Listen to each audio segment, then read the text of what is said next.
آقای محترم بالای 50 سال، قبل از اینکه تصمیم بگیری دوباره جوونی کنی، یک سوال از خودت بپرس. اگه امروز این خونه، سرمایه، اعتبار اجتماعی و سبک زندگی رو نداشتی، باز هم همینقدر برای یک رابطه جدید جذاب بودی؟ این سوال رو برای تحقیر تو نمیپرسم. اتفاقاً برای اینه که کمی عمیق‌تر به زندگی که ساختی نگاه کنی. خیلی از مردها بعد از 50 سالگی وقتی از نظر اقتصادی به ثبات رسیدن، ناگهان احساس میکنن وقت اونه که دوباره جوونی کنن. سفرهای مجردی، روابط موازی، هیجانهای تازه و گاهی رابطه با زن بسیار جوانتر. اما در این وسط یه اتفاق عجیب میفته. مرد گاهی فراموش میکنه چه کسی در ساختن این زندگی کنار اون بوده. سالها کار کرده، تلاش کرده و پول درآورده.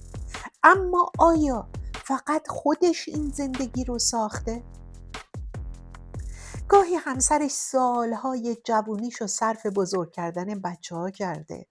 مدیریت خونه، مراقبت از فرزندان، حفظ آرامش خانواده، همراهی با شوهر و گاهی حتی تحمل سختی‌هایی که هیچ وقت در حسابهای مالی زندگی ثبت نمیشه. این زن ممکن که درآمد مستقیمی برای خانواده نداشته باشه، اما زمان، جوونی، انرژی و فرصت‌های شخصی خودش رو سرمایه گذاری کرده. همه اینا سرمایه‌اند، فقط در دفتر حسابداری ثبت نمیشن.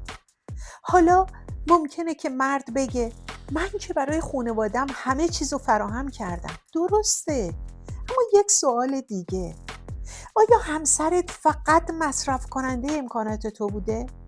یا شریک ساختن این زندگی؟ این تفاوت بسیار مهمیه. حتی اگر خونه و اموالی به نام همسر باشه، ممکنه که او در عمل احساس مالکیت و اختیار نداشته باشه. نتونه اونطوری که دوست داره زندگی بکنه، برای خودش تصمیم بگیره یا ثمره سالهایی که گذاشته احساس امنیت و اختیار بکنه. و بعد تعجب میکنیم چرا این زن دیگه مثل گذشته انرژی نداره.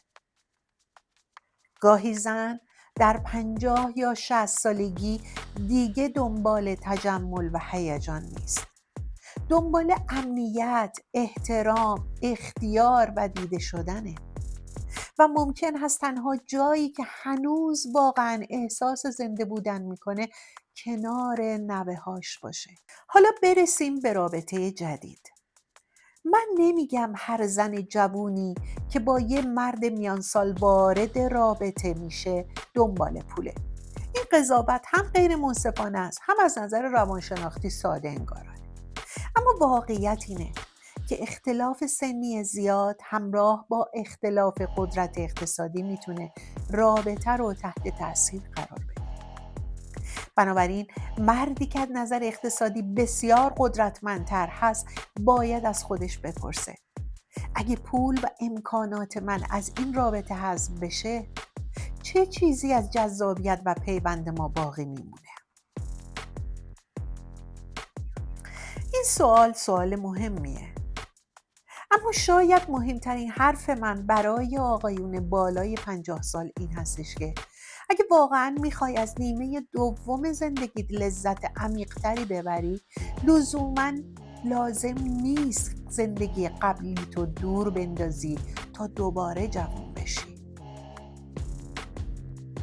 گاهی میتونی همون زنی رو که سالهای جوونیشو کنار تو گذاشت دوباره ببینی، نه فقط به عنوان یه همسر، بلکه به عنوان زنی که خودش هم یک زندگی، یک هویت و یک رویا داره. براش وقت بگذار، با او سفر برو، با او تجربه های تازه بساز، از اون تقدیر کن، به اون اختیار بده.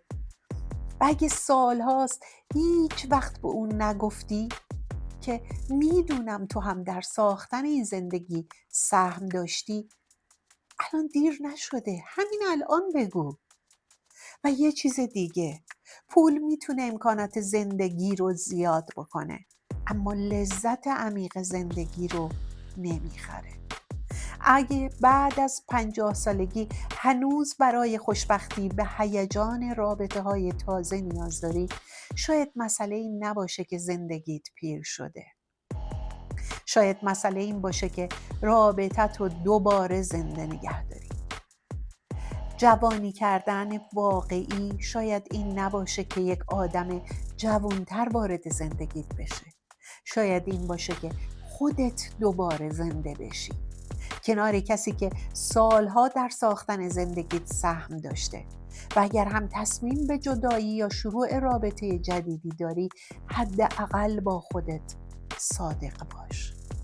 هیچ کس بدهکار گذشته نیست، اما هیچ کس هم حق نداره سهم دیگری رو از گذشته پاک کنه. این فرق بین جوانی کردن و فرار از واقعیت است.